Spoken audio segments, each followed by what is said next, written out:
Would love to see you do a full workout session, especially legs. Well, ladies and gents, your wish is my command. Welcome to the leg session. This is possibly the simplest, most easy to follow, and very, very high quality leg session that you could do.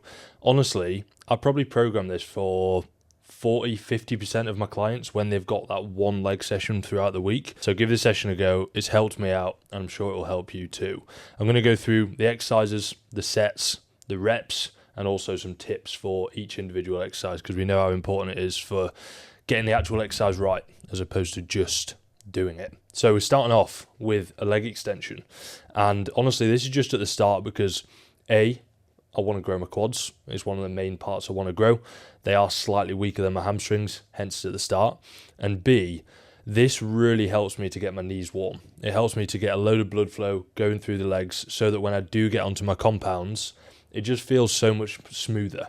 There's no cracking in my knees, and I can actually feel my quads when I do get onto them. Now, for me, I don't get a huge performance drop off when I do this first in comparison to doing the compounds first. So when I do the leg extension and then go on to, say, a squat or a leg press, the performance is still good on the squat and the leg press.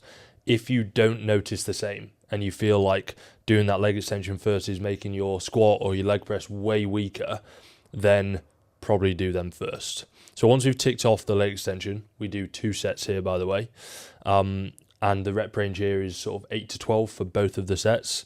Once we've ticked this off, we go on to the lying hamstring curl. Now, I'm not going to lie, if you do have a seated hamstring curl that you get on with that is good, go for that instead of this. You're going to get a little bit more out of it because your hamstring is going to be a bit more of a stretched position. When you're lying down, your leg is obviously not in flexion, or your hip is not in flexion. So therefore, that hamstring is actually a little bit shorter when you lie down. And if you have a look at the research, we sort of know that you're probably going to get a little bit more growth from a seated hamstring curl compared to a lying hamstring curl. But for me, the hamstring curl, the seated one in this gym, is too small. I don't fit on it. So hence we're going for the lying hamstring curl. Now, this is the only hamstring work within this session. So I actually do 4 sets here, and that is just because I can recover from that. I'm not hitting hamstrings again in this session, and then the next time I hit hamstrings is a lot later on in the week when I do a hip hinge, like a dumbbell RDL for me at the minute. So I really load this up, and if your program is structured the same, make sure you get a decent amount of volume going through here. Generally, you can get away with somewhere between 4 to maybe 8 sets per muscle group per session and still keep those sets really high quality. So doing 4 here is absolutely fine and definitely worthwhile. The first set I do here is actually pretty heavy. So the first set is like a 6 to 8, and then gradually I just work my way up the stack, getting lighter and lighter each set, and they end up being somewhere around the 8 to 12 rep range. So first set, 6 to 8. Set 2, 3, and 4 are 8 to 12. You'll notice on the last few reps of each of these sets, especially as I get to set 2, set 3, and mostly set 4, it becomes really difficult to actually get the hamstring fully contracted. So for those later sets, I'm actually putting more focus on that stretch position. I'm putting a little bit of a pause in the stretch position, and I'm not having a massive pause in that fully contracted position, just because I need this to be challenging throughout the whole rep. I need it to be hard from start to finish. And if I really put emphasis on that contracted position, it's only going to be hard at the top. So I really just try and milk it in the stretch, especially in the latter ends of the sets.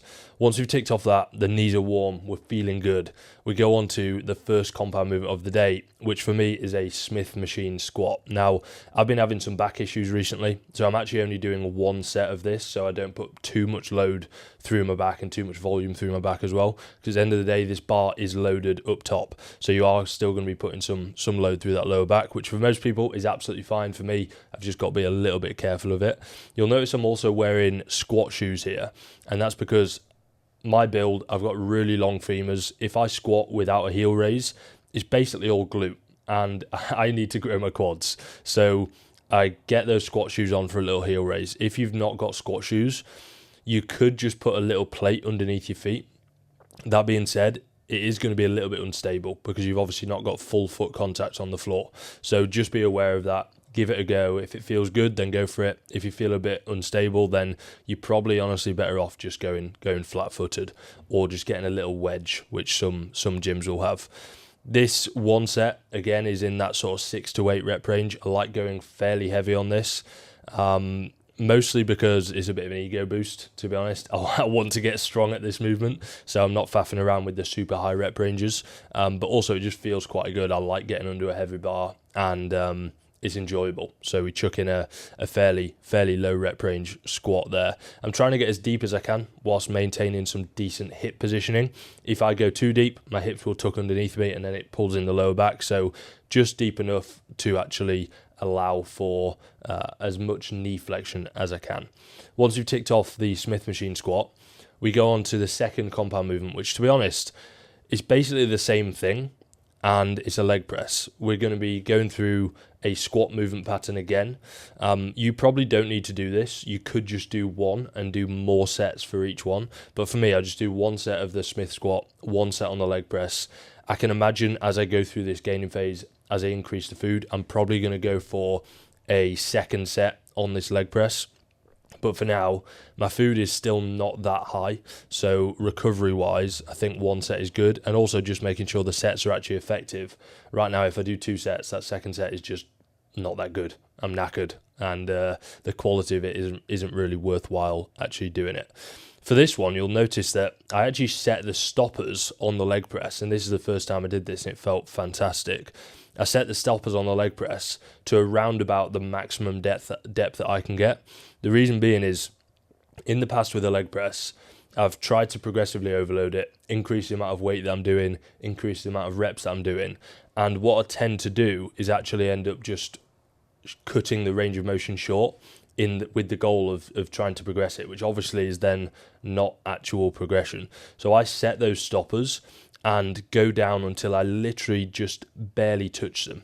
That is my reference point for the amount of depth that I need to get for this. And honestly, the first time I did it, it was fantastic. It made sure I was keeping myself honest with every single rep, and I felt it so much more in my quads because I was getting that depth, because I was making sure I was doing it every single rep. And the progression that I take from here, I know is going to be true progression because that range of motion is going to be standardized. So this set here is a 8 to 12, and you can see the intensity is pretty bloody high. But 8 to 12, slightly higher than the Smith machine squat, mostly because if I go heavier than this, I end up bottling the range of motion. So I need to make sure that rep range is in a good spot to allow myself to get that range and to actually get good quality work within this leg press. Once we've ticked off the leg press, there's 2 more exercises to do. The first one is the adductor. Now, I used to do this at the start of my session, and this session I actually did it towards the back end. And the reason being is, I think because I was doing adductor, hamstring curl, and leg extension before I got onto my compounds, it was a little bit too much workload, and therefore I was already kind of knackered before I actually got onto the compounds. So I put it towards the back end. Performance was slightly worse than when I put it at the start, but the compounds felt quite a lot better. So I think it's worth the trade-off there. In terms of the adductor, we do 2 sets. Both sets are sort of in the 10 to 15 rep range. All I'm focusing on here is making sure I get a full range of motion, putting a little bit of a pause in the stretch position, mostly for safety, but also it makes it feel a little bit better, and then just run it up with the same intensity as the rest of the session. And then we finish off, as always, with legs with calves. Now, you've got a few options with calves. I personally go for a toe press because it's easy to set up. You just sit on the leg press, choose your weight, and go from there. Other options you could do would be a standing calf raise or a seated calf raise. If you're just doing one, go for the standing calf raise. The standing is going to put more emphasis on your gastrocnemius, which is kind of the big muscle at the back of your calf. The seated is going to be a little bit more emphasis on the soleus, which is the muscle that sits underneath your gastrocnemius. If you're going to focus on one, it probably would be the gastrocnemius because it's a little bit bigger. And also with a standing calf raise or a toe press, you're still going to be hitting that soleus. It's just when you go into the bent knee, you start putting more emphasis on the soleus because the gastroc is in a worse position to actually work for itself. So if you're doing one, go for a straight leg. If you're doing two, maybe throughout the week, go for a straight leg and a bent leg, like a seated calf raise. And on this, we do 3 sets. My rep range here is actually really high. It's like a 15 to 20. That is simply because I'm doing the stack on the leg press and I'm adding weight onto the stack. So I don't want to add too much more and then end up breaking the leg press. So just go for a high rep range here. The absolute key is to put a pause in that stretch position. Your Achilles is an absolute beast, right? It's really elastic. It's built to spring out of positions. Like when you're sprinting, it's built to hit the ground hard and then go from there and accelerate. So we want to put a pause in the bottom of a calf raise so that the load that you're actually using is being put through the musculature, the gastroc and the soleus, as opposed to just being bounced out by the Achilles.